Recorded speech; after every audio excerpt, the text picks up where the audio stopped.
കോഴിക്കോട് വീണ്ടും ലഹരിവേട്ട. MDMA-യുമായി 2 പേർ പിടിയിൽ. 60 ഗ്രാം MDMA പിടിച്ചെടുത്തിട്ടുണ്ട്. സമീർ സി മുഹമ്മദ് വിവരങ്ങളുമായി ചേരുന്നു കോഴിക്കോട്ട് നിന്ന്. സമീർ, വിവരങ്ങൾ എന്താണ് സമീർ?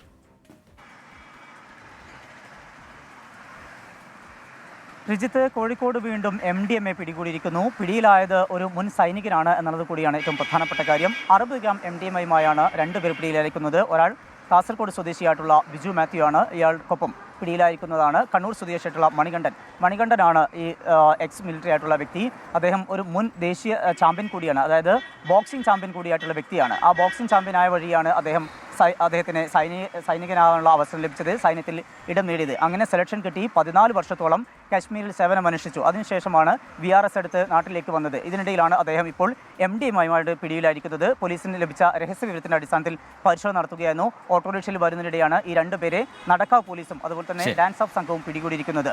വളരെ ഗൗരവമായ ഒരു വിഷയം. ഇദ്ദേഹം ഒരു മുൻ സൈനികനാണ് എന്നുള്ളത് തന്നെയാണ്. സാമൂഹ്യ ഉത്തരവാദിത്തമുള്ള, സാമൂഹ്യ പ്രതിബദ്ധതയുള്ള ഒരു വ്യക്തി കൂടിയാണ് ഇപ്പോൾ മയക്കുമരുന്നുമായിട്ട് പിടിയിലായിരിക്കുന്നത്.